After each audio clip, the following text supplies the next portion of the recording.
Hello and welcome. This is Gray Hughes of Gray Hughes Investigates on YouTube. This channel evaluates all aspects of true crime. As you are aware, videos and live streams in this genre often discuss elements of crime that may be disturbing to some viewers. If necessary, take the precautions needed to avoid these feelings.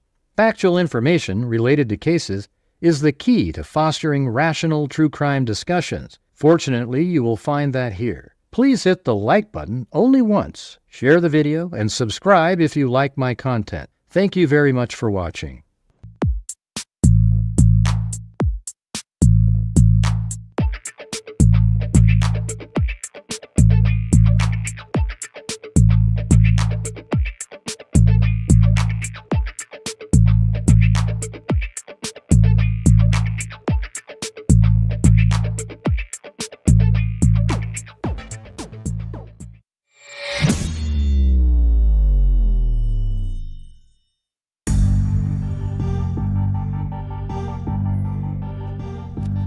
Well, all the dogs are getting their grooming going on right now, so aren't any pictures of them.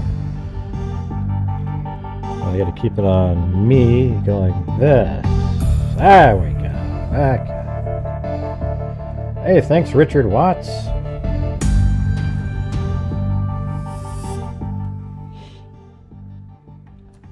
Yeah, I'm not really sure what the point is. Gray, a big fan, but I think Richard Allen's innocent. That's ludicrous. Okay, there isn't even evidence that makes him seem like he's not guilty. All right. Anyways, I was on Court TV today, and you know, it's just a short segment. Then they had the defense team came on just after I did. I was on there. I was on, believe it or not, with Bob Motta. You know, I mean, these guys are just so in the tank for pro Richard Allen. It's just unbelievable. Do you know the first two segments on there? They brought in the Ron Logan is guilty crowd. And you know, even Bob Motta himself did not defend the fact that, or even mention the fact that Richard Allen mentioned box cutters himself. Okay, none of them, not one of these people mentioned that Richard Allen mentioned box cutters. Isn't that incredible? Like, and they just sort of use the, I don't get it, man. I don't understand how that's just, oh, it was unreal. But, you know, people just do what they do. And I even corrected, you know, the timeline that Court TV mentioned, and it hurt my, you know, like a position that I had prior to the van. You know, he said that Richard Allen saw the girls, took them down, and then across the creek. Then he saw the van and got scared and killed the girls. Well, that's what I always originally thought. But then at trial, Richard Allen said he took the girls down the hill, was going to assault them down there.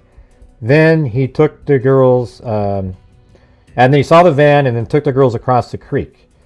That's harder to defend in a timeline than the first one that they said. Okay, so I actually corrected it, put out the one that Richard Allen actually said.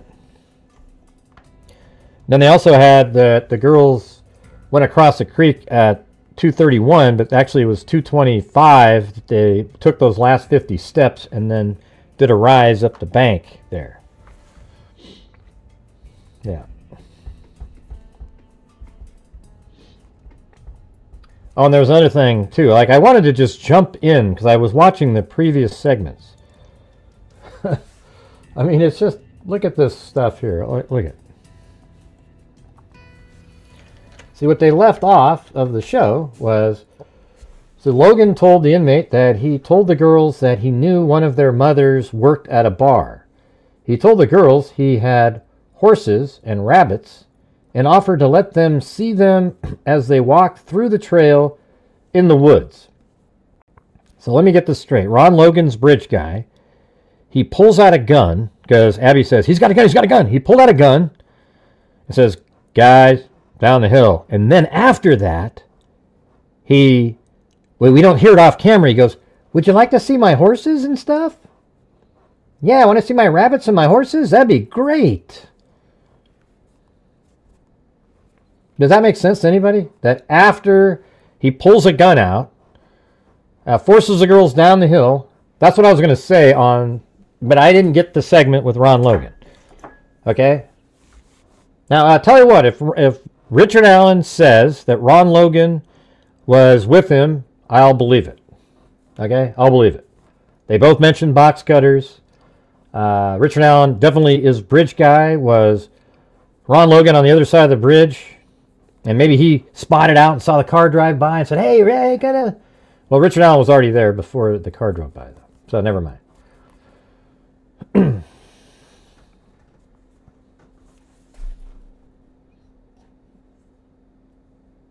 Retired hospice. Hey, Uniquely Susie, retired hospice RN. Sweet Caroline. Da da da. Pink Diamond. Timothy Cecil. Moofies. Jessica Schubach. Alley Cake. How's everybody doing? Truth Sleuth. Apparently the jailhouse snitch didn't pass polygraph. Yeah, and that's what I was going to say. I said that on my show earlier, Truth Sleuth. You probably missed it, but I wanted to say on there, by the way, Vinny, the person that was being questioned in prison is a convict who, if you look down the pages in the notes, it scores him and flunks him on the polygraph test. So we are to believe that, but not Dr. Walla's story or wherever I don't remember what portion, or if it was a phone call or what, where the box cutter portion was pulled out. But, yeah, there was just so much to say about that. What do you guys think? And by the way, they searched Ron Logan's property upside down and backwards, and they found absolutely nothing. Zero. Anything. That's because he burned it in a burn pile. Well, don't you think they checked the burn piles too? They didn't find anything. Yeah, it just sucked. I wanted to say, I had so much to say. I just would have said, completely shredded the Ron Logan. I mean, you know, some of it's interesting in there. You know, like he killed the first girl first, but he also said he killed the young person with 2 wounds to the neck, and I don't think that's accurate. So that wasn't accurate. And then you got the defense team coming up there. Bob Motta said it was the greatest. It just devastated the prosecution's case. You know, because at the end they said Abby it was a hero and hid the phone underneath her body. Well, couldn't she have still done that? Like, she had the phone under her body as she, you know, made sure she was on top of it, and then was killed, and then, you know, at 2:44, you know, she's on top of the phone, and then he sees the van and then kills them both, even though she's already protecting it. I mean, why does it change anything? It doesn't match Richard Allen's story perfectly anymore, though, right? If the van drives by at 2:44, that means Richard Allen's story, where he goes down the hill, and then from 2:18 to 2:25, he was going to assault them. Then he sees a van at 2:25 and then takes them across the creek going 50 steps and then up over there, right? That doesn't work anymore with that, because at 2:44 the van drove by. That means he'd already be across the creek. You see? So it's not like, I mean, basically, it could have been where law enforcement wasn't able to absolutely determine that that was the white van and what time it really is. So they chose to just kind of, you know, it's close to the time. It's 20 minutes away. And they went with Richard Allen's story. I don't know. I don't know why people are, I mean, it is, you know, I can't say that it's nothing, you know. I think it's, you know, it does change just sort of a little bit of the timeline. But again, Richard Allen knew the van is what's critical here. How did he know about the van? The white van being there? Well, you should know, Gray. You knew about the van, too. You mean the van, the story I heard about a year after he confessed to Walla? Yeah. Hey, thanks, Jeremy Pearson. That's right, you guys. If you want to get me the Buy Me a Coffees, don't really have it on the screen right now, but That would be cool, you know? Let me see, what if we go like that, and I put that back on the screen, but then I take that and move it over to there. Next time I'm on Court TV, I'll put that on the screen too. Hey, everybody out there, buy me a coffee. Hey, thanks, Kim, and oh yeah, and I got an order for a notebook earlier, so that's cool. So this is apparently what it said. Indiana State Police First Sergeant P. Hansard, who is a polygrapher, interviewed the inmate. The exhibit filed Monday has Hansard's handwritten notes and also has the defense translation of the difficult-to-read notes. I guess I didn't really see that. I'm going to have to go try to find that. Logan walked with the girls and told them he knew one of their dads. Here, let me see. So those are the notes. And then was it the next one? Hansard's notes. So does he break it down at the end? Yeah, see, I don't see where they ever break this down.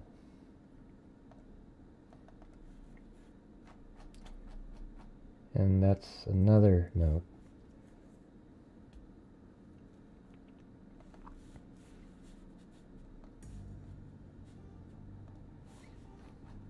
Let's see if we can have this live stream not like the last one. All right, so if you guys are out there and you're able to help support the channel, I would appreciate it. Trying to make things happen this month. We can go through all of these documents. I'm looking for the specific one, but it's not there, so let's just go over this, where it says, Indiana State Police Sergeant P. Hansard interviewed the inmate. The exhibit filed Monday has Hansard handwritten notes and also has the defense translation of the difficult-to-read notes. Logan walked with the girls and told them he knew one of their dads. When one of the girls wanted to turn around, Logan grabbed the youngest girl, Abby, according to the filing, by the shoulder and told them, "It's okay." That's when the oldest, presumably Libby, freaked out, according to the notes from the prisoner's recollection of Logan's confession. One of the girls said something about calling the police, and Logan was paranoid about probation, according to the exhibit with the filing. He felt as if he crossed a line when he grabbed the youngest one. Logan told the inmate that he told the girls that he knew one of their mothers worked at a bar. He told, okay, I guess we're repeating this part. He told the girls he had horses and rabbits and offered to let them see them as they walked through the trails. So here's what we're doing, everybody. We're taking something that just a horrendous criminal has as recollection from what Ron Logan told him, and this person, the criminal, was being polygraphed and he failed it. So we're supposed to believe this whole thing? You know, Hansard's notes indicate that the oldest turned to help the youngest and started kicking. Logan told the inmate that he grabbed the oldest and got hit in his nose. He feared he got blood on the girls. He pulled out a box cutter and slit the oldest girl, hitting an artery.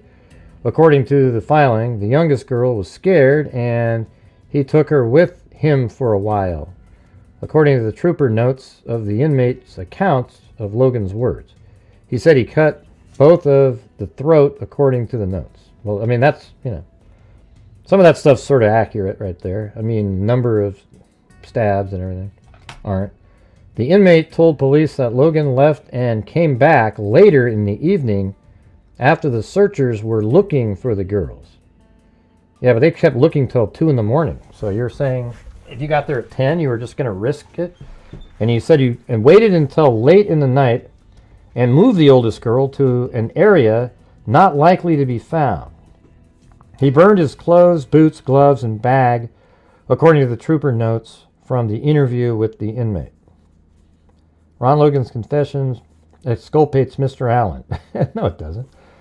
Yeah, it's complete garbage. You know, you're going to actually believe that he told the girls, "Hey, let's go look at some rabbits." Yeah, that's bullshit. Thanks, Allie Cake. All right.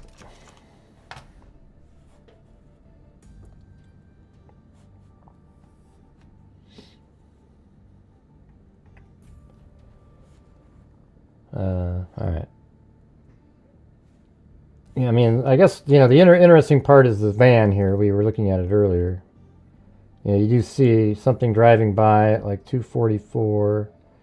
I mean, it looks like it is a van. I won't even dispute that it is Brad Weber's white van. I think it is. Is the time correct? Because that's 2 a.m. So we sit there and go, oh, that's bullcrap. Look, it's 2:44 a.m. They must have had a special lens on the camera. Let's all argue that over and over again. But this is 2:44 and 37 seconds a.m. They must have had a special night vision camera that also made the sky look blue to get that shot. That's incredible, right? That's kind of the stuff that the defense supporters do. All right? I don't know if the time's accurate here or not. I don't. I have no idea. Thanks, Vicky White and Janelle Glover. We know that they're saying it's 12 hours off. So is it 12 hours and 20 minutes off too? And that would have been 2:24. You know? I mean, wouldn't that be amazing if it's 20 minutes off exactly and it's 2:24? That's almost the moment that, you know, 2:25 is when they started walking. I mean, how do we know exactly what time frame this was? I mean, I guess we could look at the, I guess we could, I mean, there are shadows right there, you guys. Should we do that? I mean, I don't know if we can get it to the second, though, like that. I don't know. I'd have to be able to look down on from the top.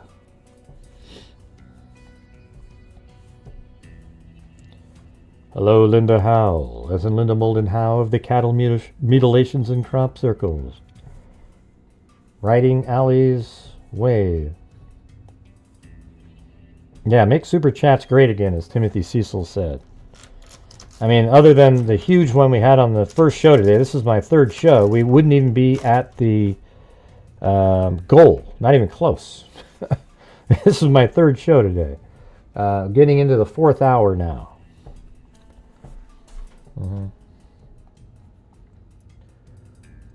Let's see.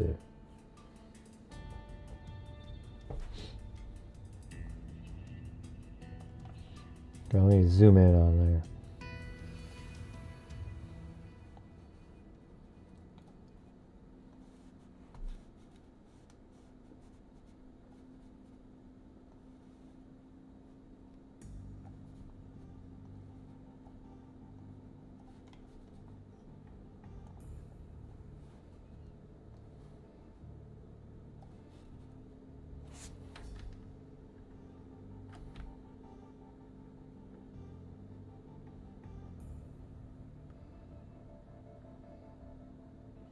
Yeah, I mean, it definitely looks like a van, like right in there. Look at that. I mean, that's right. Let me see if I put a filter on this, if it would do anything.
It won't make a difference, Timothy.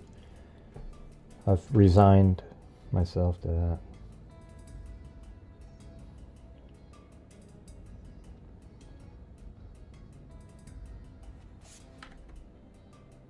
That's pretty good there, right? I mean, you can really look at that. It's a pretty good one there, right?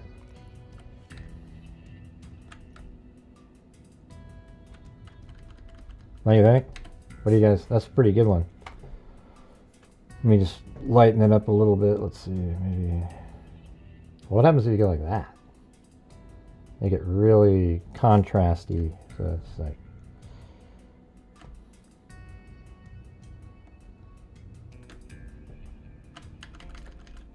Just shows you there's so few pixels out there.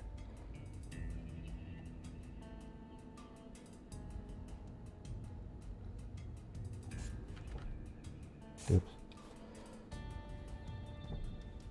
Thanks, Allie Cake.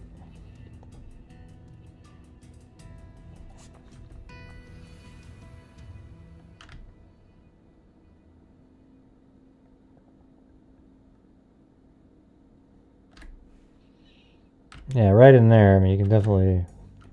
So, anyways, it's 2:44 and 39 seconds. So that would be the. I'm okay if we just start saying yes at 2:44 and 39 seconds. That's it, right? So then we go up to here, and Richard Allen's confession is that he pulled out a gun, shell ejected or something. Then he took the girls down the hill, and he took them down here, and then he said he was going to assault them. He saw a van, and then he took the girls across the creek. Right? So the order is different.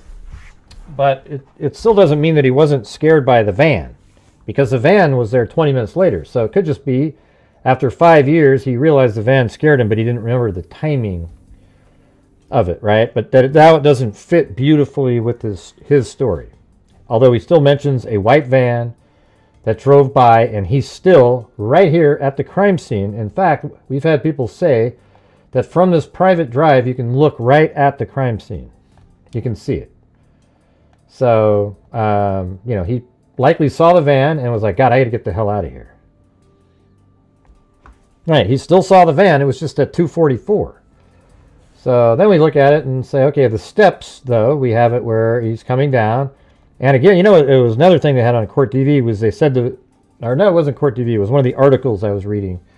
It said 2:17 was when the video was being recorded. And that's just not, it's 2:14 and 34 seconds is when it ended.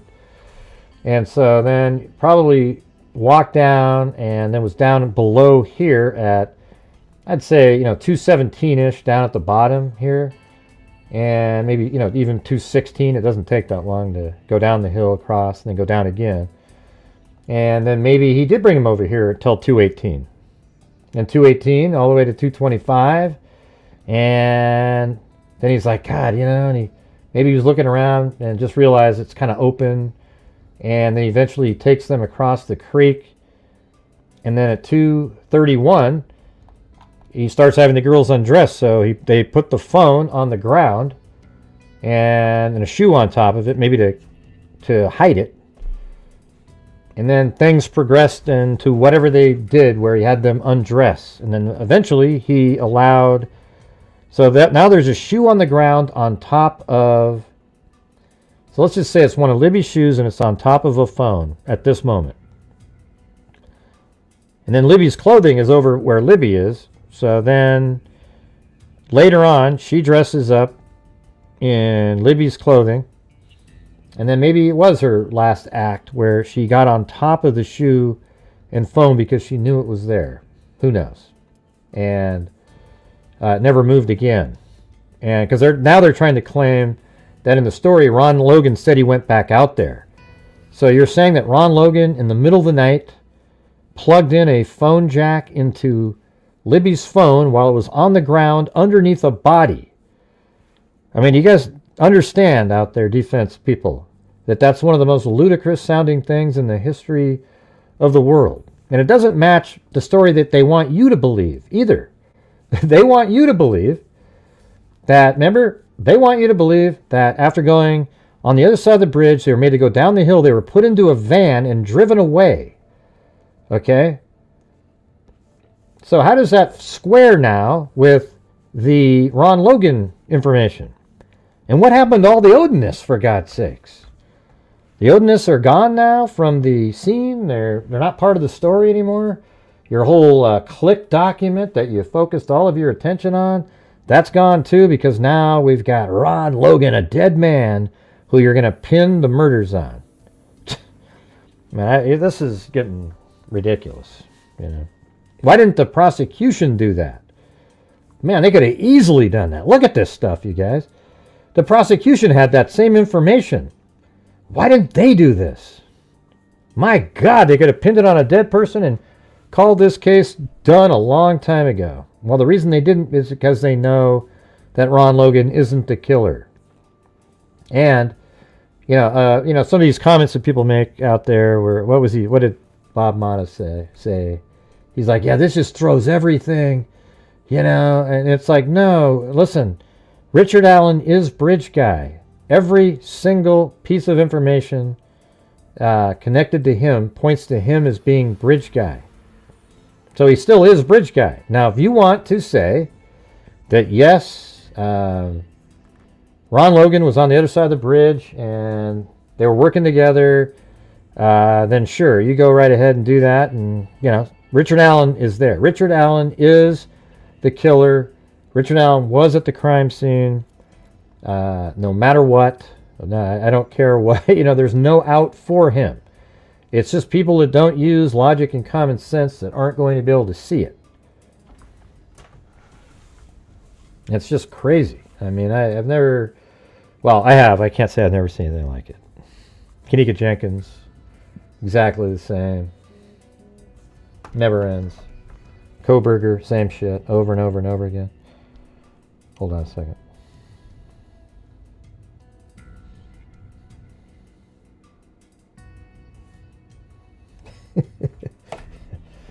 Yeah. That was Vinny. He was like, oh boy. When I said, never mind, doesn't matter. Let's see. Adults did this from parents to killers. Yeah. One job is to create some form of reasonable doubt. I know, but is it really... But why are you guys so proud of the defense creating some little trickle of doubt? Let's get this guy off on a technicality. He killed 2 girls. So all of you guys, Kayla, etc., think about it like this. If you had a double child killer of yours, you had 2 kids that were killed by Richard Allen, would you be really a big fan of the idiots out there that are trying to find these little technicalities that, we can twist something around? It's really, I think it's disgusting. I got to be honest with you. Like this thing right here, yes, there is a 20-minute discrepancy if that turns out that van is true. Like that is the white van, and the time on, I believe it is the white van, okay? Is the time correct? That's all I want to know. Is the time correct? And if the time's correct, then it's 2:44 now, and it still works. When I was told the rumor in March of last year, a year after he confessed, using that, we thought it was 3 to 3:30, and it worked great. You're at the crime scene, he's doing what he's doing, then he sees a van come by, and 2:44 is exactly the same thing. I believe he had the girls at least like around 2:31 or 2:32-ish at the crime scene. And the phone just never moved again. No, Gray. It was put into a Faraday bag. Or a refrigerator on somebody's back. We're just not sure at this point. Yeah. Okay. Now, you guys can believe whatever you want.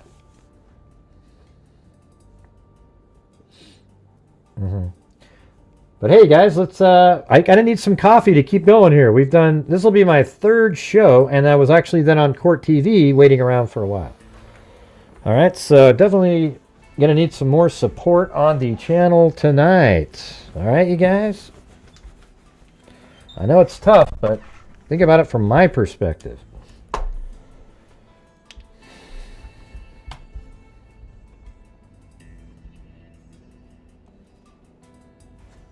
And here's the coffee if you're so inclined to buy me one of those.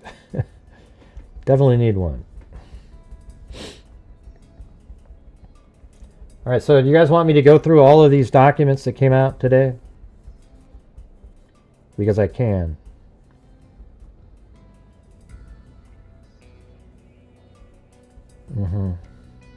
I mean, it was even weird listening to Baldwin this evening.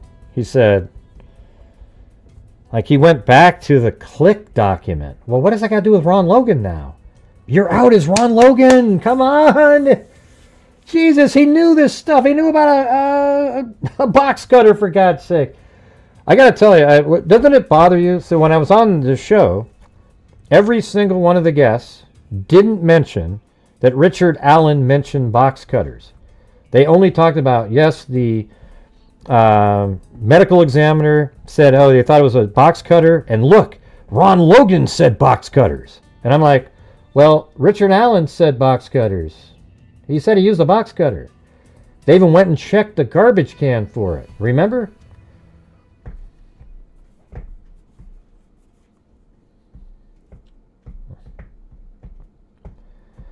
Yeah, definitely need to get some coffees going to be able to do this tonight. I could start working on something else. That's just boring shit right there. Okay. Name of defendant Richard Allen. Defense attorney information. Will defendant accept fax service? Additional information required. Although defense counsel never withdrew their prior appearances, it appears the court on its own withdrew all defense counsel before the time had transpired for trial counsel to file Mr. Allen's motion to correct errors. This appearance is limited for the purpose of filing Mr. Allen's motion to correct errors, motion to preserve specific evidence, and motion to correct abstract of judgment. So I guess they were removed, but they wanted to come in there and say, hey, correct errors and set aside the verdict now because that van came 20 minutes later that he got scared of.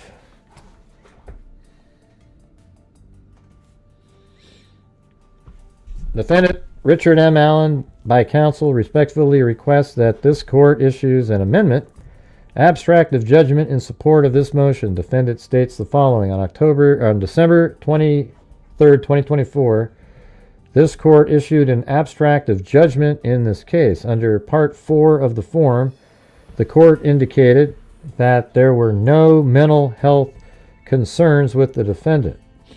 Yet at trial, evidence was presented that the defendant had significant mental health concerns throughout this case. Dr. Walla, Dr. Martin, and Dr. Westcott all testified about defendant's mental health issues. Video evidence revealed behavior by defendant while awaiting trial that raised concerns about his mental health as well. Providing accurate information on the abstract of judgment is critical to ensure the DOC is aware of defendant's mental health issues, so the defendant will receive continuity of care and appropriate placement, effective treatment, and medication, etc. Let's see. Wherefore, my counsel respectfully requests that this court issue an amendment abstract of judgment reflecting the change in the answer under mental health concern from no to yes. Defendant additionally requests that the court forward a copy of the amendment abstract of judgment to the Indiana Department of Corrections. Okay, whatever the hell that is. And we're on to this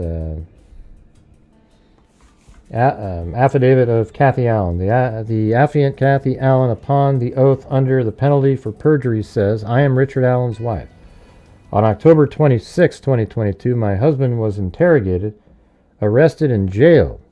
The next day, October 27th, I paid Brett Gibson, a lawyer in Lafayette, Indiana, $5,000 to represent my husband.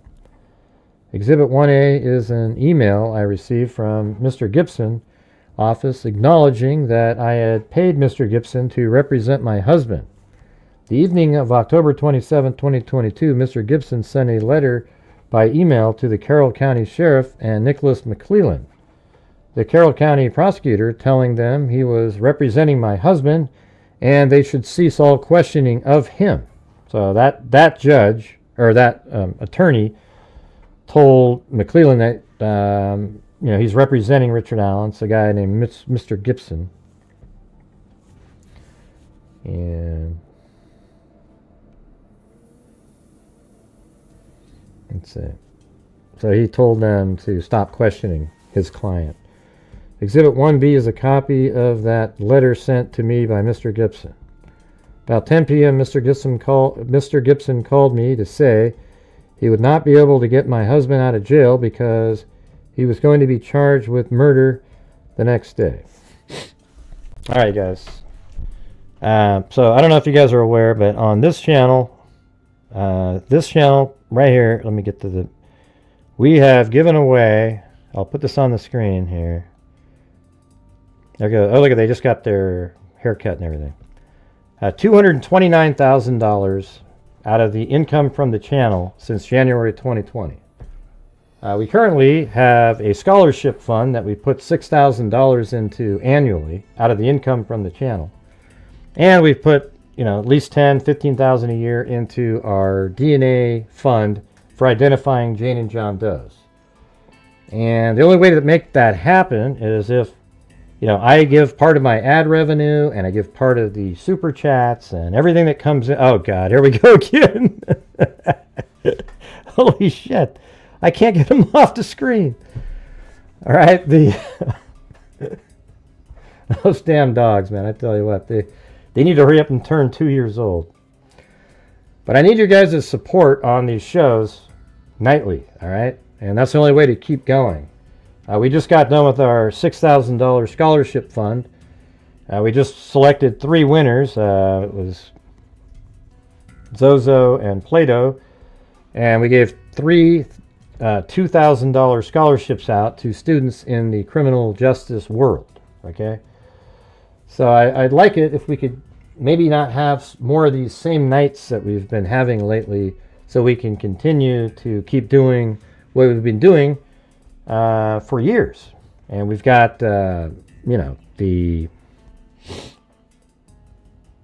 economy should be humming along here pretty soon. And I'm just hoping that you guys can help support the channel to keep us able to do what we've been doing for all these years. All right, I give away a portion of my ad revenue as well. And that's it. That's my pitch. I don't have anything else to say. I can't make money exist. There's no ad revenue on these live streams. And other channels, they don't care about supporting other people, so they don't really care. Okay, it does matter on this channel. All right. Anyways, back to the documents. Looks like Ted Bundy sent a copy in. Now, if we could just get one sent in by Rex Heuermann or the other, Richard Ramirez, etc. Yeah, but we're at 229,000, almost $250,000 that we've given away to Texas EquiSearch, Rain, NCMEC, etc. All right, so there you go.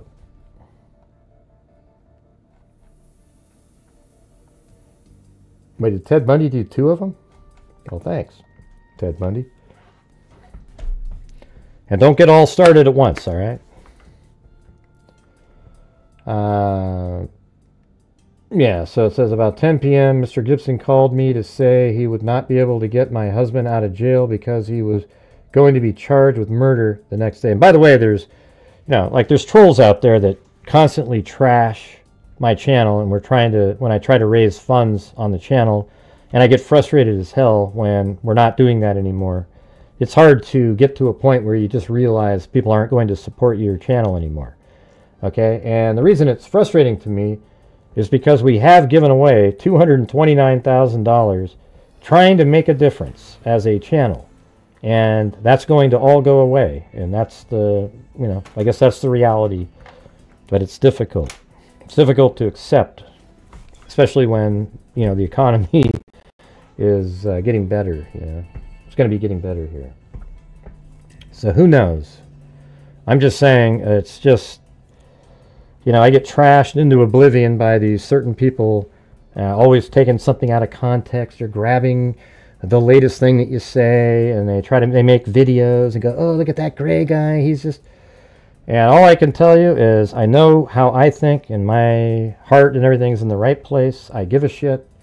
I try to help other channels and, you know, like, or family members out, and I cover people's cases, and I cover cases that nobody talks about, and it used to not matter, but now when I cover those cases, people just literally don't, and now it's even hard to get support covering, you know, the cases, the big ones that we cover. So, if you guys have the ability to, I would appreciate it. Thank you. Yeah, and I only want you to, like I always say, if you can't afford it and you have problems, don't send anything in to me. And also, if you want to send money directly to charities, you can go ahead and do that too. We just, you know, like I said before, $229,000 is something that if you combine the entire true crime, every single channel and every single person who's doing true crime on YouTube and likely every other platform is not going to reach $229,000 out of their pocket. Okay? All right. Anyways, get out of here. So you can sit there and believe whatever you want from these clowns, but it just is what it is.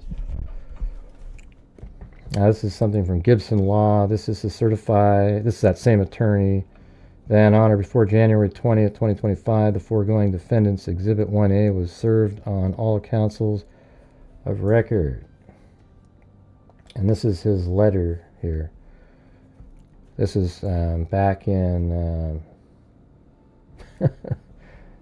Did Ted Bundy send me another one?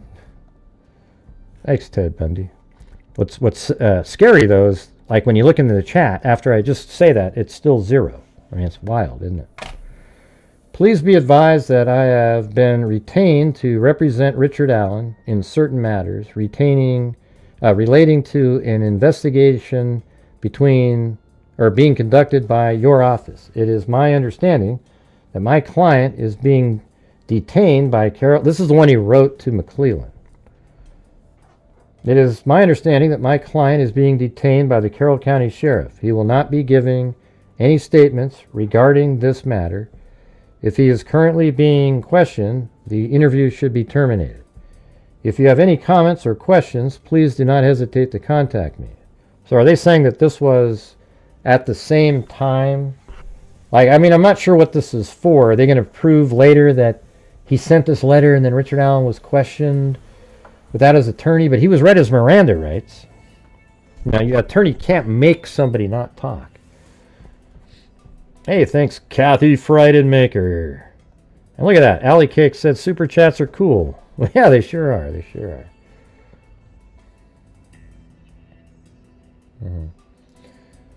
And this is to certify that on or before January 20th, 2025, the foregoing defendant's Exhibit 1B was served on all counsel of record by the court's electronic filing system. All right, I'm just going through all these in order. All right. And then this one, there's one that's longer than the others at some point. Anyway, thank you guys. Appreciate it. Kathy Friedenmaker, who's the cousin of Paulette Leonard. We just don't know it yet.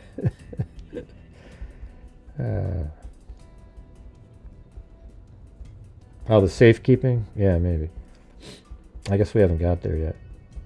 Cool, Georgina Stoliker. Yeah, I know that, Truth Sleuth. I said that 5 times already. Yeah. I'm a lawyer with a law practice in Logansport, Indiana. This is Brad Rosie. And I've been a lawyer in good standing in Indiana since I was admitted to the Indiana Bar on June 7th, 2002. Since November of 2022, I have been the attorney for Richard Allen, who is the defendant under this cause number. In an attempt to learn whether Richard Allen's first attorney Brett Gibson had communicated with either, now we're on to that point right here, either Prosecutor Nick McClellan or then Sheriff Toby Lesenby or any other law enforcement officer concerning the fact that he was representing Richard Allen effective October 26th. Oh, they want to seem like it was effective October 26th, so he shouldn't have been questioned by Jerry Holman, right? I reached out to Brett Gibson via email asking him a series of questions. Hey, thank you, Vicky White. Fact finding is fun. Are you saying FFF? Or FIFIS? The purpose of my inquiry was to determine whether McClellan, Lesenby, or any other law enforcement officers were aware that beginning on October 26, 2022, Attorney Brett Gibson was representing Richard Allen after Richard Allen's arrest on... Okay, so then that's after the arrest. He was arrested after Holman interviewed him. Remember? Attorney Gibson responded to my email inquiry and indicated that indeed Richard Allen had retained Attorney Gibson following Richard Allen's October 26, 2022 arrest. A copy of said email, which is marked as Defendant Exhibit 1D, is incorporated in this affidavit.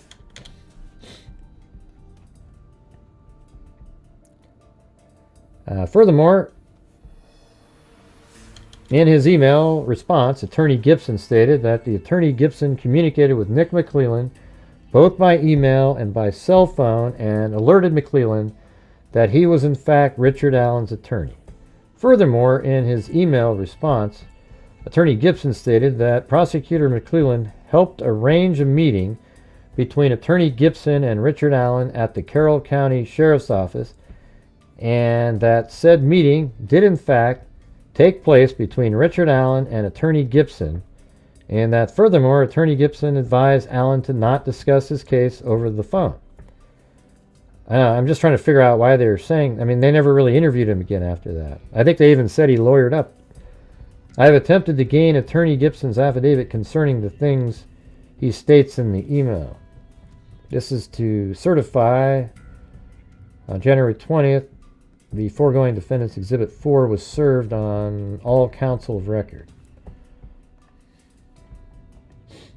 All right, now we're on to... That was 1C exhibit. This is 1D. Hi, Brad. This is from Brett Gibson, the attorney. Attaches a letter I sent to the Carroll County Sheriff's Office and an email I sent to Nick McClellan on October 27th. I think we just showed that a minute ago. Regarding your questions, did you ever communicate in any way with the prosecutor or any law enforcement officials before Richard Allen's arrest? No. Did you ever communicate in any way with the prosecutor or any law enforcement officials after Richard Allen's arrest?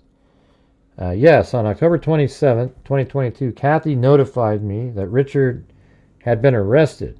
We sent a letter to the Carroll County Sheriff's notifying them of my representation. The sheriff confirmed receipt over the phone. However, the jail advised that Richard was not an inmate. Let's see. I contacted Prosecutor Nick McClellan by email. He called me on my cell phone afterwards. He advised me that Richard Allen was in the Carroll County Jail and they had him listed under a different name or alias. He arranged for me... That's something new, I didn't know that. He arranged for me to meet with Richard at the jail that evening. Someone from Sheriff's Office took me to a meeting room in the jail. It appeared that regular jail staff did not know Richard was there. And let's see, Nick, I have been retained to represent Richard Allen. So this is from Brett. This is what he emailed him. Hey, thanks, Gloria Batari. I have been retained to represent Richard Allen.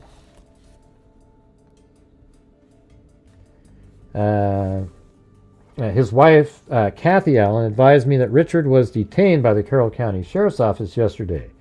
She said he has not been released. However, I called the jail and they told me that he is not there. Do you know Richard's whereabouts? Well, that's because he had an alias, they said. Is he in police custody? I want to confirm any interrogation is halted. Thank you in advance for any feedback.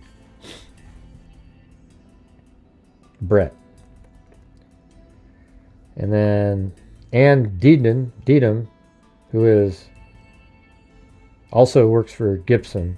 Please find attached correspondence. This is to certify that on or before January 20th, 2025, the foregoing defendant's Exhibit 1D was served on all counsel of record. All right. I mean, that's, mildly interesting, not too hard to follow along, I guess. All right. The affidavit Matthew Hoffman, upon oath, under penalty for perjury, says, I am an investigator who has worked for the lawyers representing Richard Allen, including in the discovery provided by the state is the video file being filed with Mr. Allen's verified motion to correct error as Defendant's Exhibit 3A. So these are all like a motion to correct errors that happened at trial. And then let's see what the appellate courts say about those corrections and what that means. I'm not sure how it works, but I'm not sure what level the van timing raises to. But for me, it still means that the white van drove by at the time where Richard Allen could see the white van. Did he just not remember exactly when he was startled? That's all that matters, People were just going by what he said. And yet the van does drive by there. What about the defense when they tried to say that Brad Weber never even drove the van? I mean, didn't come home during that time because he was out working on his ATM machines. Are you still going with that now? Or now we got this other nugget? But here's the thing, defense team. You knew that this video existed. You had seen it before trial started. So you knew that the white van drove by at 2:44. So why were you trying to say that he went and serviced his ATM machine? Surely that would have taken longer than 15 minutes, right? Hey, thank you, Bridget Bauman. It does matter. Thanks, Gray and Freaks. Michelle H. Sending sunshine to all the freaks. All right. Thanks, you guys. Very cool. I'm having a little flashback of the old days, just a little bit, a little glance, a little something. Yeah, what do you think about that, Truth Sleuth? And guess what? You know what's weird about this document? Now they're admitting a white van drove by when Richard Allen was at the crime scene. I guess they're also admitting that a box cutter was used in the crime because they want you to believe Ron Logan did it. But Richard Allen also mentioned that. So is this really helping the defense here, or? I am an investigator who has worked for the lawyer representing Richard Allen. Including in the discovery provided by the state is the video file being filed with Mr. Allen's verified motion to correct error and Defendant Exhibit 3A. Exhibit 3A is a video recording made by a security camera that was in the house at 5998 West Country Road 252. The house circled in the Google map below. And that house is right here. So when that camera, I almost want to try to do, I just don't know how accurate I can be. I mean, that house is absolutely, this is north-south oriented. I mean, that house is right, I mean, just absolutely on, 90-degree perpendicular to north-south. Look at that thing. That's unreal. But, I mean, normally there's some variance of some kind. So in that video, we could get a rough estimate, but I don't know if we could do it well enough to pinpoint a 20-minute variance, because it doesn't change very much. Hey, thanks, Moofies. Much love to Gray and the beloved freaks. That's right. So that's where the video is taken from. It's filming back this direction like this. And then at some point the white van drives by just like that. And that's the only place where it really could go. And by the way, this is just a driveway, amazingly. It's like pretty long. And if we go to 2018, 19, there it is. See, there's the van. So, I mean, I think it's pretty clear that that is the van driving by in that video. No doubt about it. It's just, can we prove the time? And then if you can prove the time, then you're just merely saying that the white van drove by 20 minutes later into Richard Allen killing the girls. Because how many times have I told everybody that Richard Allen is Bridge Guy before they even go down the hill? Okay, I've said that 1,000 times. That is who that guy is. He is locked in as Bridge Guy. And so that's how I look at it. So for me, it's like, okay, you know, you're out by 20 minutes.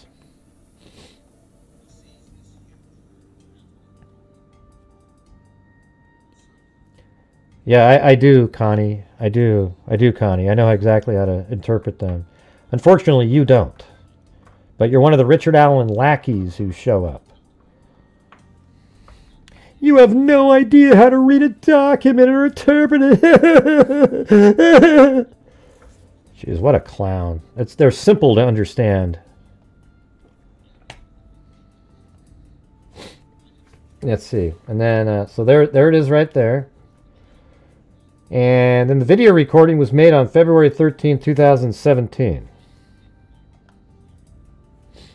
Yeah, you don't have to remove, if people type in Logan did it, you don't have to remove it or anything like that. Just remove the trolls like Connie up there. Yeah, you don't need to remove the Cheryl Danks Logan did it. Okay, they're just, obviously they're trying to be trolly, but if that's what they really believe, they're able to type it in. All right. The video recording was made on February 13, 2017. The video recording was collected by law enforcement as part of its investigation of this case. The video recording was provided to the defense by the state and has therefore been in state's possession. Right, but it was also given to the defense team. So, I mean, you're not mentioning that you had it. The original file name of the video recording, as it was received by the defense, is CH03-2017. Yeah, that came right off the camera. And, you know, that's going to be a little clearer than the version they put on YouTube. Because YouTube compresses it again, and that you're going to get some artifacts. The video recording Exhibit 3A is being filed with the file name Exhibit 3A. I guess different, you know, with the same name after that. The security camera faced west-northwest. The security camera recorded continuously. The security camera was set to record with date and time information as part of the recording. The time on the security camera was set 12 hours behind, such that 12 a.m. is really 12 p.m. Well, if you're admitting that we don't really, you know, if you're admitting it's 12 hours off, then how come it, you know, then can it be 12 hours and 20 minutes off? But the corroborating information that they have that supports the 244 time frame is that the security camera recording that is Exhibit 3A covers the time from 2:42 to 2:50 and 32 seconds p.m. And then we find out later that an FBI cell tower data showed that his phone was at home at around 2:50. So that does help that time frame. So 2:44, okay. You know, it doesn't match absolutely perfectly now to Richard Allen's statement about, you know, that he went down the hill, he was going to assault them, then a van drove by it, it made him nervous, so he took the girls across the creek. Okay, it just means that, I mean, 5 years later, I think the van still startled him. It was just after he crossed the creek and he was with the girls. He just knows that the van is what startled him. Unfortunately, it doesn't match perfectly now. Is that enough where somebody goes, I don't know now his whole story's fake? Or do you say, I mean, that's where the question lies. Is it enough of a difference where now we have to believe that his entire story he told Dr. Walla is fake? Or, why do I hear something? Like I can hear like a radio. That's weird. What am I listening to? Can you guys hear that? Oh. Okay, is that it? Oh yeah, I had like a documentary playing in my ear on my phone. Pretty crazy. But that's what it comes down to. Is that enough where all of a sudden you could hear it? Must have been, it's done now, but it was in my phone. It comes down to, is it enough information? Does it change things enough where all of a sudden it really throws into doubt Richard Allen's story that he told? Or is it just, okay, Richard Allen was startled by the van. It was just 20 minutes after he thought, but he's still at the crime scene.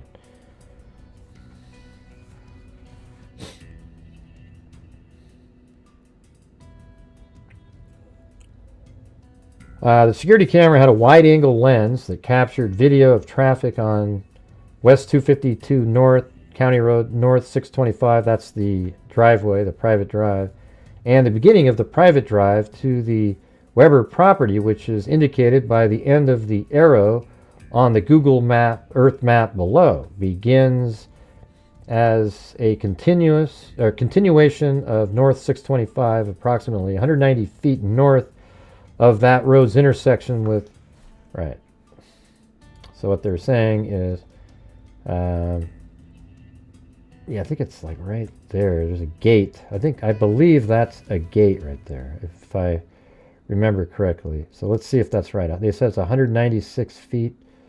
So if I measure from there, how far is that? Yeah, it might be. That's 196 is more like right around in here.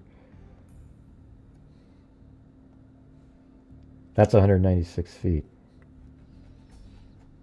I don't know. I don't see a gate. I don't know if that's a gate either or a tree. But, well, you'd think that'd be a gate because there's another property there that's not the Webers. Unless that's some other, that's not a piece of property. That's just sort of a shed or something.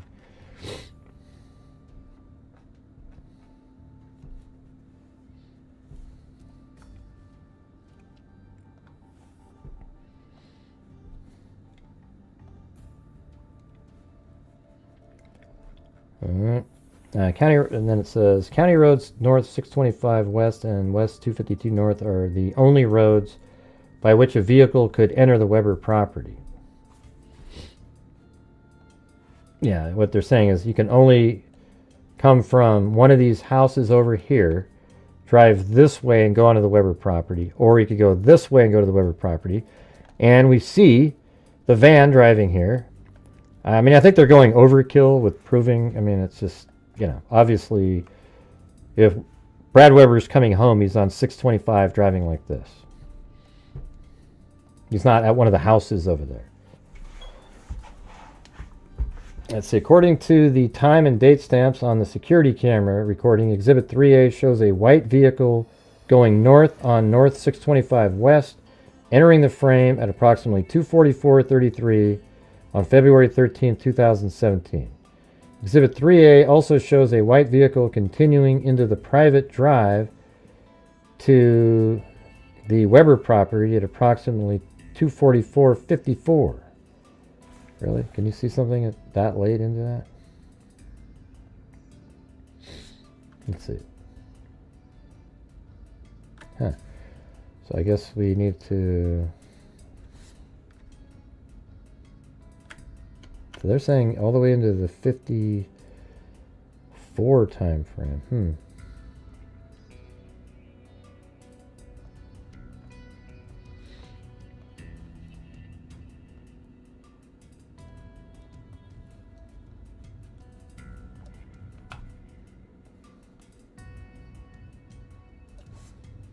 Okay, I see it right there on the left. Can you see that? And it goes, must go by there, and then... All right, let's just put the clock on the... So it's 54. Ah, yeah, there it is. You can just barely see it right there. But it's 53, not 54.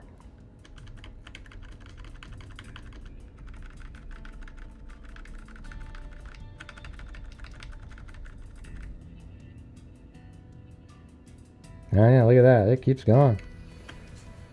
Yep, so that pretty much verifies that that's, I mean, I guess that's why they're doing that. I mean, that proves that that is, that, well, I mean, we already knew it's the van. Okay, so that proves that it's his van even more because it shows it going all the way down the private drive.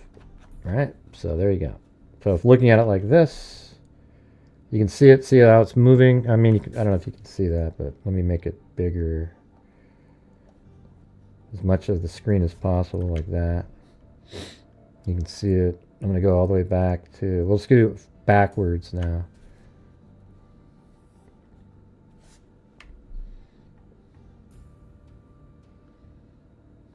All right, so there's the van, 244.34 or so, and then it goes past that little window thing, whatever the hell that is, and then you see it over on the right, continuing all the way back there.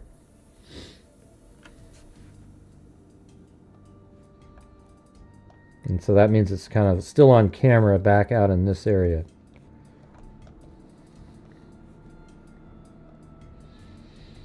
Yeah.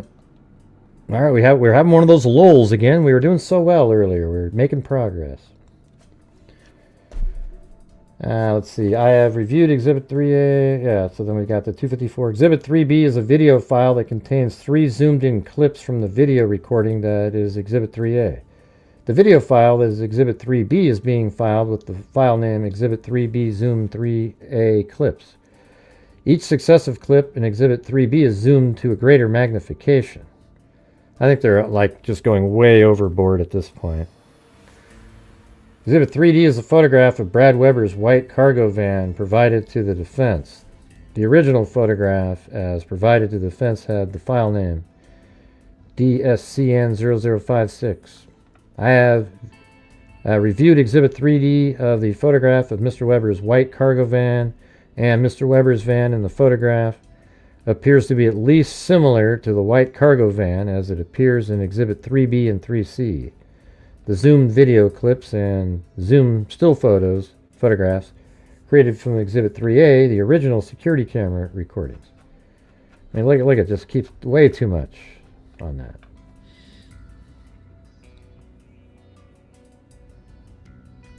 Some of this is kind of interesting. I have reviewed the original FBI subject information sheet for Mr. Weber, and the redacted version, Exhibit 3E, is a true copy of the original, except that Mr. Weber's photograph and personal information have been redacted. The FBI subject information sheet for Mr. Weber, Exhibit 3E, says on February 13th, Weber's phone pings to parent's address, K. Weber, overlooking the crime scene, initially at 2:50 p.m. See, look at overlooking the crime scene. You could see the van driving by from the crime scene.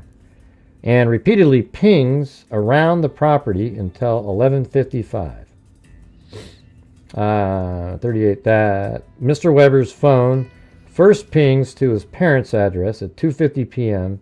on February 13, 2017 is consistent with the video evidence in Exhibits 3A, 3B, 3C, showing that Mr. Weber could not have arrived home in his white cargo van until sometime after 2:44:54. Yep. So if the clock time is correct, I agree with it being 2:44, right? That's it.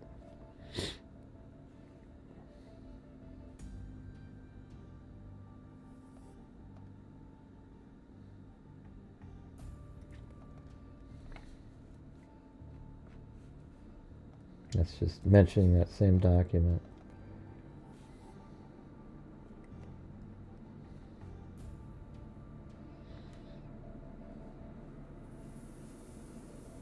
And then they have the YouTube link. So when you click on this, it actually goes to YouTube and you can see the whole thing. That's what I use. I just downloaded the 1080p version. And so you should be able to see the car here in a minute driving by. Oh, they cut away from it.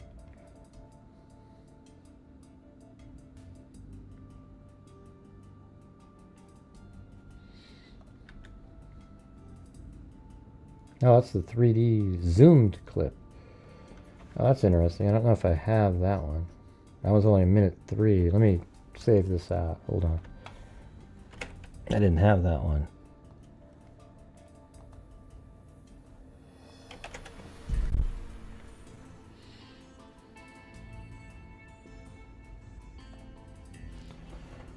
All right. There's that one. Those are all unlisted videos, so you have to have the link. This is to certify that on or about January 20th, 2025, the foregoing was served on all counts.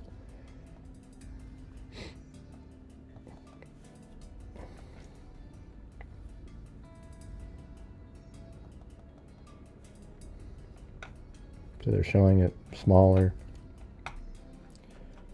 and then bigger. Yeah. And bigger.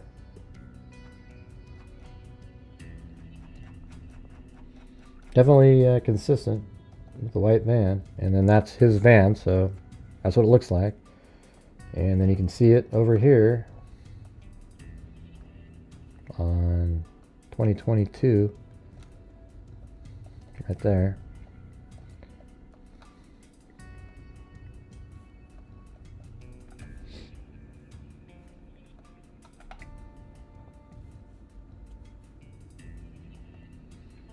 And let's see, is there anybody out there that wants to get some? We have 0 new channel members, so maybe we could get some channel memberships gifted out there. That'd be good. It'd help support the channel, plus you're also giving to somebody else. Was I so mean, Moofies? Maybe one of these days I'll do something mean again.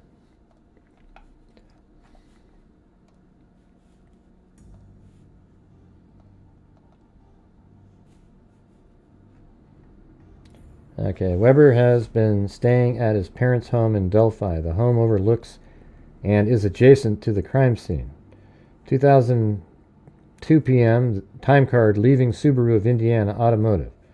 Weber's phone pings to parents' address overlooking crime scene initially at 2:50. So that's 48 minutes. You know, it only takes, you know, at the most 28 minutes to drive home. And repeatedly pings around the property until 11:55. Right, so that means he's in the area from 2:50 to 11:55, but he wasn't there when the girls were taken down the hill. So that, see, here's the thing is, you know, don't you think this is disturbing? Why didn't the defense put this out at trial? You know why?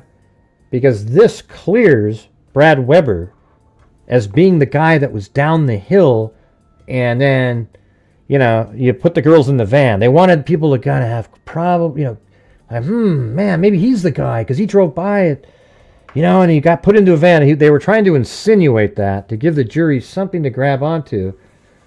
But now that it's 2:44, that doesn't work with their story. So they didn't bring it up. And now they're using it to say, look, you guys. That's just amazing, man. Did anyone else reside with Weber at his parents' home in the time surrounding the homicide? Does Weber have any physical ailments? Does Weber have any connections to or prior contact with the victims? Jeez. See? They're saying that. So the defense thought, oh, that'd be cool.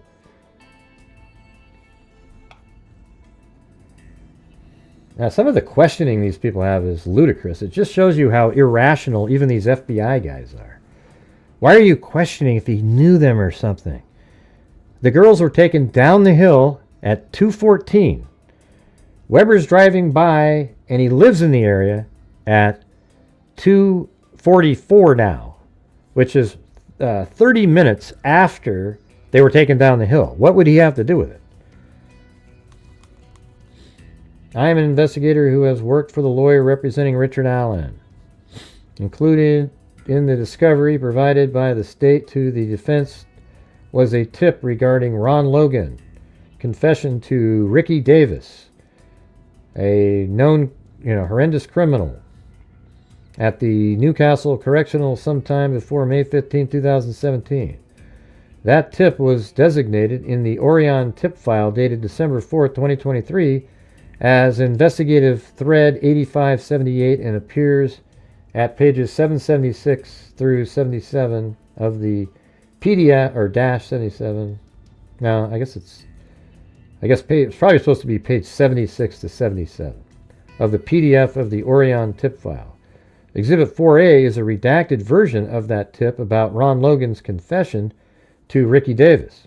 I have reviewed the original tip and compared it with the redacted tip that is Exhibit 4A. Exhibit 4A is a true copy of the original tip with only the personal information of the person who provided the tip and sensitive details about the coverage of the lead redacted. Exhibit 4B accurately reproduces the handwritten notes. I mean, what do you mean reproduces? I mean, you scanned them in, or you tried to write like him? The handwritten notes taken by Indiana State Police First Sergeant P. Hansard. Now, he's a polygrapher, and he, does polygraph tests. Hey, thank you so much, Alvy Hastings. She said, totally right about why the defense didn't use this video. Right. So it's just so amazing how sneaky and, people are so proud of that kind of work. I just think it's disgusting. And you know what? The only people that are proud of that shit are people who actually believe Richard Allen is not guilty, or they want to believe that. Because if you're out there and you just go, wow, that's really good, it's just sick. It's sickening.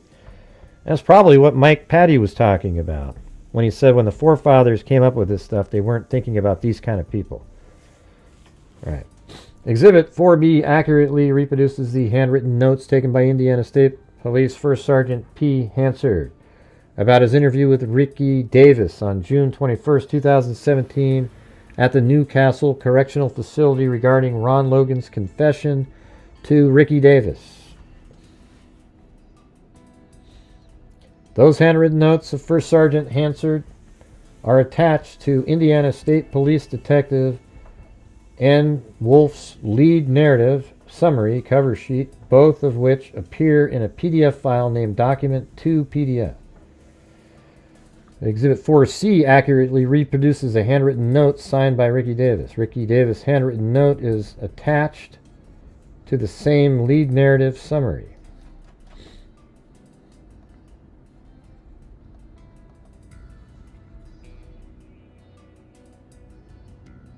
Okay, I don't know if this is the summary of it, but it says Ricky Davis is currently incarcerated at Newcastle Correctional Facility. Logan confessed to Ricky step by step of killing the two girls. Logan told Ricky how he burned his clothes in a pit and where it was located. Used box cutters and struggled with one of the girls and thought drops of blood from his nose ended up on her clothes. Ricky also advised that he killed the older girl first. Said Ricky wants nothing from this but justice for the girls.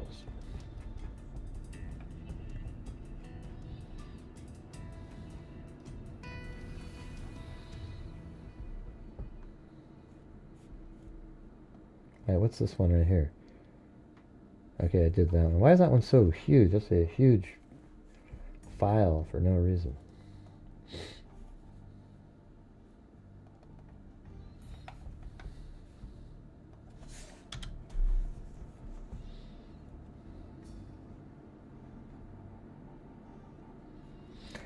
I want to try to... Let me just see if... That's just brutal. Look at that. Let's see if we can get ChatGPT to read this thing. Let's see what it says.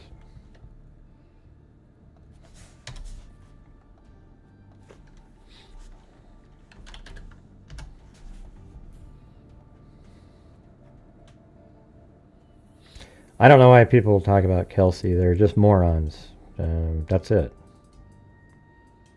Yeah, she is a lunatic, but don't mention her name here, Dead Steve. Okay, thanks. Decipher. Looks like they changed their... Decipher this handwriting sample.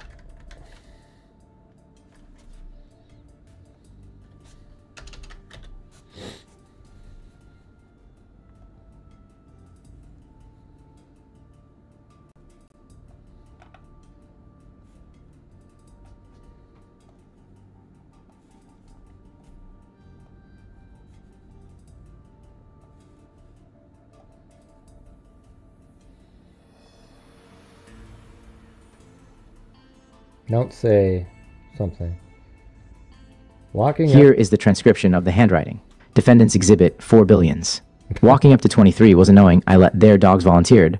Walk with him. One of them wanted to turn around, grab youngest. Shielded. Its coldest freaked out, got paranoid, and grabbed her. One felt guilty about calling police. A sexual attack wasn't there originally, not trying to scare them. Paranoid about protect her. Felt like he crossed the line when he grabbed youngest one. Let me know if you need further That's analysis amazing. or details. I mean, you gotta admit, that is freaking amazing. That it was able to decipher this gibberish over here. I mean, that was really good. Let's see. It says walking up to... Now, that part's not going to be good, but... Knowing I let something there... It says volunteered walk with them. I wanted to turn around, grab the youngest, shielded. I mean, that makes sense. But I think it's shoulder. It's okay. Oldest freaked out, got paranoid, and grabbed her. One felt guilty about calling... Okay, one, I don't think it says that.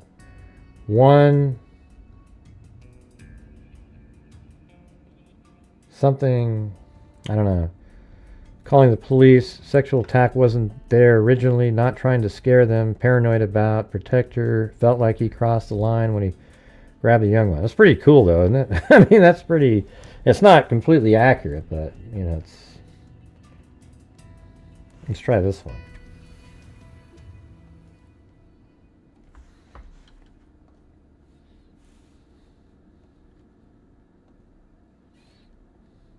Okay, I'll do that, and then I'm going to go to here.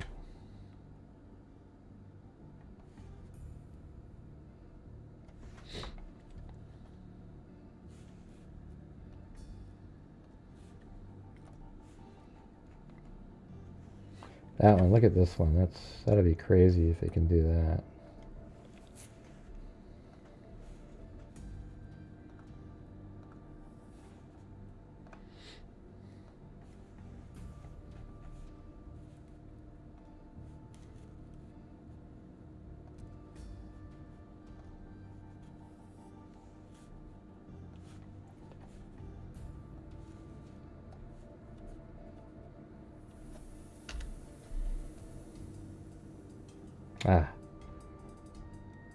Here is the transcription of this handwriting sample.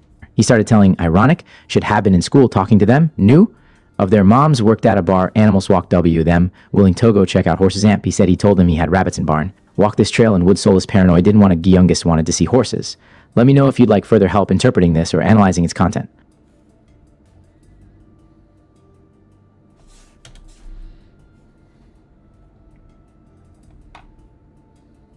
Here is the transcription of this handwriting sample. He started telling ironic, should have been in school talking to them. Knew one of their moms worked at a bar, animals, walked with them, willing to go check out horses. And he said he told them he had rabbits in barn. Walked this trail in woods, oldest paranoid, didn't want to go. Youngest wanted to see horses. Let me know if you'd like any clarification or further interpretation. I was trying this last one that was long. Here is the transcription of this handwriting sample. Defendants exhibit 4 billions. Walking up to 23 was annoying. I let their dogs volunteered. Walk with him. One of them wanted to turn around, grab youngest. Shielded. Its coldest freaked out, got paranoid, and grabbed her. One felt guilty about calling police. A sexual attack wasn't there originally, not trying to scare them. Paranoid about protect her. Felt like he crossed the line when he... Here is the transcription of the handwriting sample. Oldest tried to help youngest. Oldest started kicking. Youngest started screaming. He now grabs oldest. He said he got hit on nose. Scared he got blood, one of the girls. Pulled box cutter out. Slit oldest. One hit an artery. Youngest scared, etc. Took little girl. At him for a while, never said where. He said he cut her toe, cut both necks. He left again. Came back late in evening. Search going on. Later on, late hours, tried to move oldest one to area. Not going to be heard. Place where four-wheelers and things. Burned his clothes in burn pile, hiding boots, gloves, etc. Huh. Well, that's pretty crazy. Yep, so that was able to decipher it. But what we're looking at here is a criminal who failed. That was actually what I mean, this is how weak this is. Listen to this. So this is the officer who is the polygrapher is remembering what he's saying. I mean, it's double hearsay. It's double hearsay. So you've got the guy that's writing these notes is not the guy that's being interviewed. These are just what the polygrapher remembers asking, and then noting that the person he's asking failed the lie detector test, and then we don't even know, and then that guy is just repeating what he thinks that Ron Logan told him. I mean, that's crazy, you guys. And we're all just jumping around like it's just this new revelation of greatness. I mean, it does have the box cutter portion, but as noted on Court TV, they didn't mention that Richard Allen mentioned box cutter many times, okay? I mean, not many times, but he mentioned it. I'm just meaning they didn't bring it up once. It's amazing how that happened. I was just, every single person that was up there, I kept there. So first there was 2 Ron Logan did it people, and then even Bob Mana, I knew that wouldn't help to bring it up, so he didn't bring it up. I was the only one up there that told, I actually corrected something that would have helped my version of a story, but I knew it was wrong, so I said it correctly. See, that's what integrity is. You see the difference there? I literally said, no, actually, when Richard Allen, his story, see, what they did was they quoted Richard Allen's story by saying Richard Allen said that he took the girls down the hill, crossed the creek, then he got scared and killed the girls. And that fits the new information, but that isn't what Richard Allen said. Richard Allen said he took the girls down the hill, was going to assault them down there, then a van drove by, it scared him, so he took the girls across the creek where he killed both of them, and he tried to do it without them suffering, etc. You know, that kind of stuff. So I actually corrected it to make it harder for me to argue. You get what I'm saying? That's why, that makes me different. It doesn't really, Gray. I don't think so. I can't do it like that. I have to use the factual information, and if I can't do it, then I can't do it. Yeah. I don't know if you guys watched it or not. Did any of you guys watch it? The Court TV episode? I don't know if I don't think I did great because it was just too little time for me to say what I wanted to say. I was actually more focused in on the Ron Logan stuff. I thought it was total garbage. So we're supposed to believe, everybody, that Ron Logan, he wanted the girls to look at, you know, he was a classic catfisher.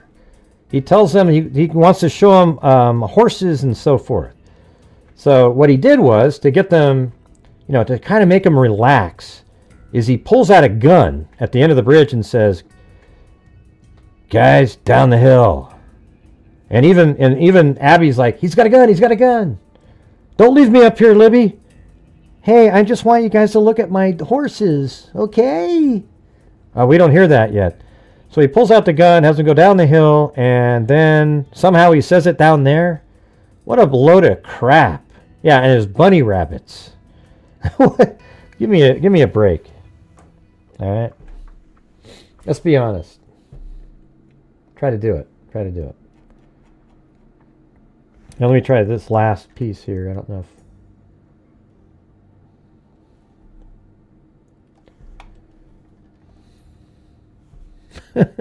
You guys see what I'm saying, all right? Come on. Whew, wow. Unreal.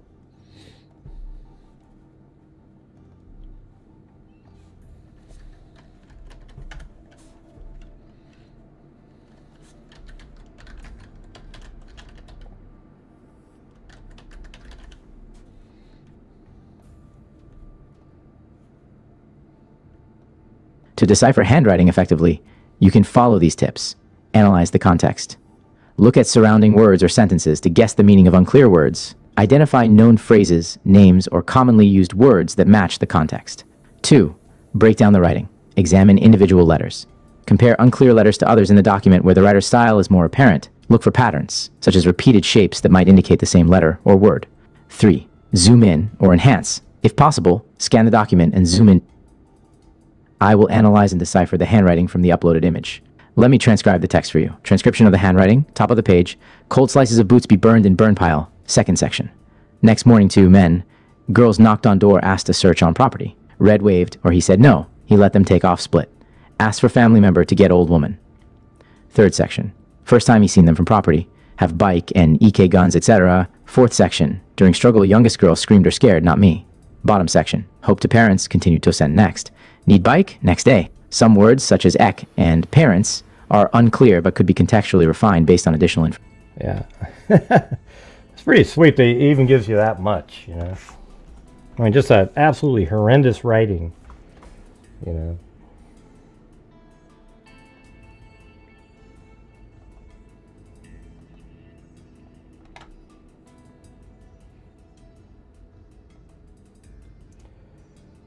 So that was, which one were you on there?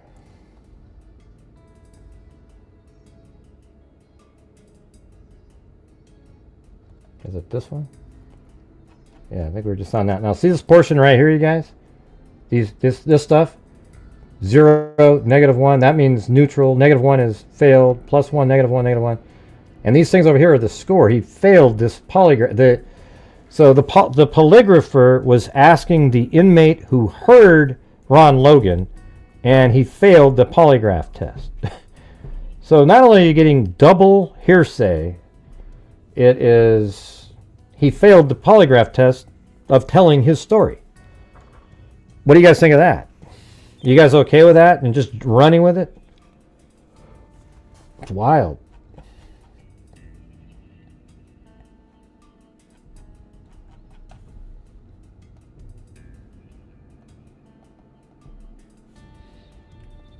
Okay, I don't know what this is at all. So let's see if we can get, if this has any possibility of, I don't even know what this is. Here, let me try that again.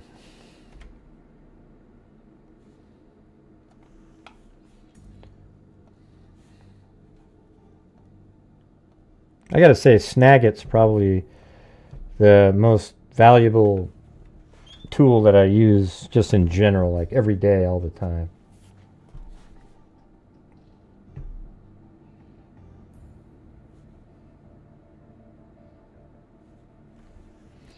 Here, let me see if I can, maybe I can make this better for deciphering. Effects.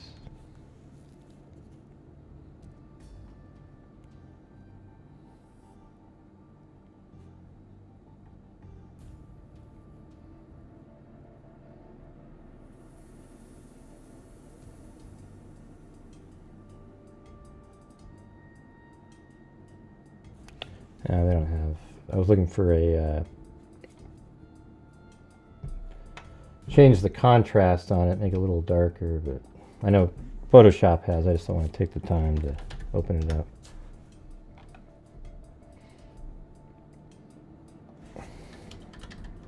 Decipher provided handwriting. Probably one word, but.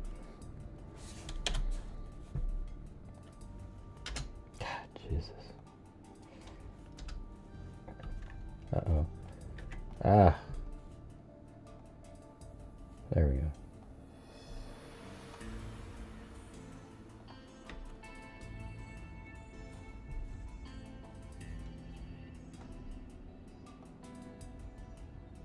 Please upload the image or file containing the handwriting, and I'll do my best to decipher it for you. That's actually, you know what's crazy? That is my another program that I have that reads text on the screen and has nothing to do with ChatGPT, but man, together it's pretty awesome because you don't even have to look. You just upload it and go do something and listen. Here's the deciphered content of the handwritten text. The guy in a robe referring to the killings in Delphi was the FBI. He was the one who let Klein's 3 girls go, told them to get out of bed. He walked out with them. It would be very strange if the girls came to the house, laid in a bed, and nothing came of it. He didn't think the killer can't stop the desire. He grabbed the youngest girl, reassuring her. I was by redacted. They redacted, pursued me. The FBI grabbed the doll out of the room. No one could put anything on the FBI. He made up nothing. The oldest was a book collector. Whoever is telling redacted that he will beat them, or them, because it was fate. Signed, Ravi Davis Date, June 21st, 2017, Ravi Davis. What that means. Please let me know if you'd like further clarification. I can't tell if that's adjustments. what's being said here, but the guy in a robe, where are you getting that? I can't see how you read anything out of here. Like it says it in Delphi, Indiana. He told me He told me something yeah, I don't know. Jeez. God, it's just brutal. Why don't you just give us the deciphered version of it? Wouldn't that make sense? Apparently there's the translation somewhere. I just haven't seen it.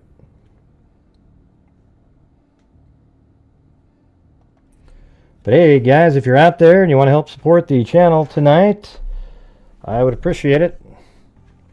Not too long from now, we'll be getting the notebooks, the GHI notebooks. You can get the notebook, the stress ball, the pen, and the new sort of a poker chip that you can use. You know, if you play golf, you can use it as a ball marker or just have it in your pocket as a lucky charm. But it has the logo on it. And if you send 30 to PayPal, I put it all in a package and send it off on my own. I just do it all by myself. I don't have a shipper or anything like that. So there you go.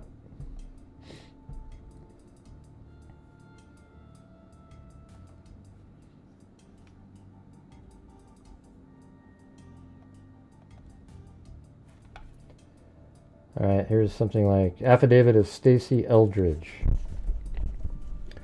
I'm over 18 years old and competent to testify. I received my received my bachelor science degree in management information system from Bellevue University, blah blah blah. And this is just their expert. All these certifications. You're the greatest. Yeah. Apple data from Liberty German's iPhone 6s showed that wired headphones were plugged into, and I would do that even if that was a prosecutor witness. I hate reading that stuff. Apple iPhone 6s were equipped with sensors to indicate water damage. There was no indication in the data from Miss German's iPhone 6 that indicated the sensors identified water damage to the phone. I would expect to find evidence of the water damage notification. Well, no, it doesn't mean it damaged. The water can just make a connection and it doesn't know there's damage. It wasn't damaged, you know. So I review the following extractions and report production by the state Indiana discovery in this matter. You know, so I'm just going to skip right down to here. And her conclusion was, I am currently unaware of any scientific or technological research suggesting that water or dirt damage to an iPhone 6s would cause the phone to inaccurately logged wired headphones in or wired headphones out. I mean, what a load. I mean, look at this. Let's just do it on our own right here. All right, somebody send in a super chat and tell me what you want to search on JatCheat. Forget it. I'm trying, you guys. I'm trying. All right, let's see. How about this right here?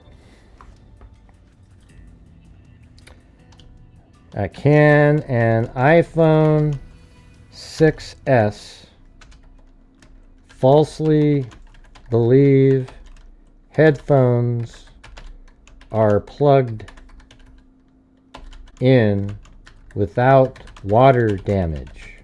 I don't know what the answer. Let's see what it says for that. Yes, an iPhone 6s can falsely detect that headphones are plugged. An iPhone 6 seconds can falsely detect that headphones are plugged in even without water damage. This issue is often referred to as being stuck in headphone mode and can happen for a variety of reasons unrelated to liquid damage. Common causes include debris in the headphone jack, dust, lint, or small particles can get lodged in the headphone jack, causing the phone to think headphones are connected. Boom. Software glitch, a temporary software issue or bug, can cause the phone to misinterpret the status of the headphone jack. Worn out headphone jack. Over time, frequent plugging and unplugging of headphones can cause wear and tear, leading to faulty connections in the jack. Improper removal of headphones. If headphones were removed too quickly or while playing audio, the phone might not register the disconnection properly. Electrical interference. In rare cases, electrical static or interference can confuse the headphone detection system. Troubleshooting steps. To resolve the issue, clean the headphone jack. Use a soft, dry brush. Yeah, so can water... let's see. Can water also cause this? Let's see. I don't know how to reword it. Yes. Water can also cause an iPhone 6 seconds to falsely detect headphones as 6S. plugged in. Water damage can disrupt the electrical connections or sensors in the headphone jack, leading to this issue. Here's how water can impact the device. Short circuits. Moisture inside the headphone jack can create short circuits, confusing the phone into thinking headphones are connected. Corrosion. Over time, water exposure can cause corrosion of the metal contacts inside the headphone jack, leading to improper functioning. Moisture residue. And see, that's the first answer on that one. Now watch.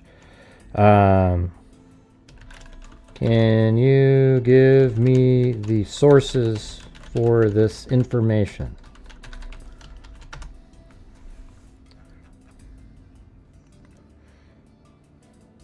Certainly, here are the sources that provide information on why an iPhone 6 seconds might falsely 6S. detect that headphones are plugged in, both with and without water damage. Debris in the headphone jack, accumulation of dust or lint can cause the iPhone to remain in headphone mode. A discussion on the Apple community suggests using a cotton swab with rubbing alcohol to clean the headphone jack. Apple support communities. Water damage, exposure to water can lead to corrosion or residue inside the headphone jack, causing the device to be stuck in headphone mode. An article on Techwalla explains how water in the headphone jack can affect the iPhone's audio functionality. Techwalla. Software glitches. Temporary software issues may cause the iPhone to misinterpret the status of the headphone jack. And they said there's nothing out there. They can't find anything. There's nothing I'm aware of. Give me a break. You guys are so just dishonest. It's ridiculous. Anyways, that was that. And then let's see. Motion for hearing. Good night, Linda Howell. Hey, we got another. Come on. Ted Bundy's been buying me coffee all night long. Where's anybody else? Who else is buying me some coffee tonight? Let's see. We've got the defendant, Richard Allen, by counsel, respectfully requests that this court set a hearing on defendant motion to correct errors. In support of this motion, the defendant states the following. The defendant has filed motion to correct errors contemporaneously with the filing of this motion. In his motion to correct errors, the defendant requests that the matter be set for a hearing. I wouldn't be surprised if there's a hearing on this. Indiana Trial Rule 7C requires a party requesting a hearing to file such a request by a separate motion. Wherefore, the defendant, Richard Allen, by counsel, now respectfully requests that this court set a hearing on his motion to correct error and for all other just and proper relief in the premises. And then the last one is, comes now Richard Allen by and through counsel and moves this court order, the state of Indiana, including the prosecutor's office and all law enforcement agency, labs, or state, federal, and local bureaucracies that possess any of the following evidence to preserve said evidence and not destroy or lose said evidence. Said request is made for the reason that said evidence may be used at any future trials should this case ever be retired or may be used by future post-conviction lawyers in the even that. Future post-conviction lawyers in the even that the matter is not overturned. You mean even if by an appeal. Richard Allen's attorney requests the following specific evidence to be preserved. All physical evidence taken from the crime scene or near the crime scene, including any belts, cigarette butts, or any electronic items. All DNA swabs taken during the investigation or even during trial or afterwards. All forensic evidence obtained during the investigation or even during trial or afterwards.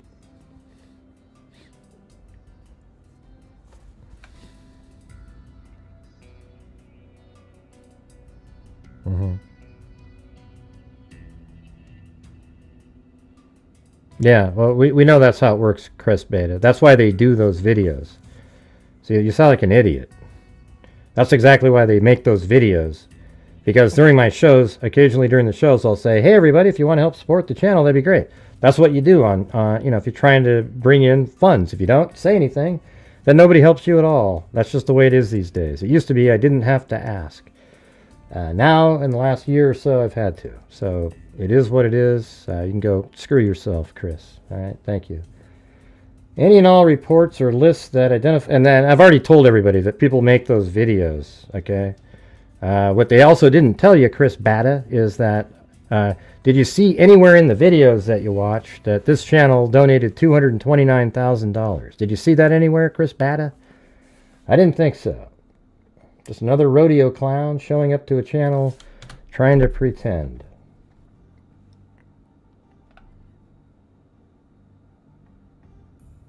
Right. Yeah, you don't have to block Chris Bata. You know, he doesn't realize that we gave him $229,000. They leave that out of every one of their little videos that they make. All right? And it probably does affect people. I think it affects people. I think they've done exactly what they've wanted to do. Right? So I just try to do my shows, and however it works is how it works.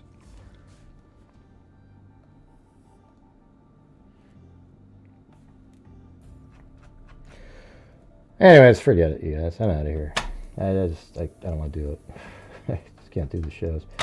Thanks, Kimi, Richard Watts, Jeremy Pearson, Allie Cake, Vicky White, Janelle Glover, Linda Howe, Allie Cake, Kathy Friedenmaker, Allie Cake, Georgina Stoliker, Vicky White, Gloria Batari, Bridget Bauman, Michelle H., Moofies, Alvy Hastings. And then also thanks to Ted Bundy for the different coffees out there. Anyways, I don't know, you guys. Getting near the end.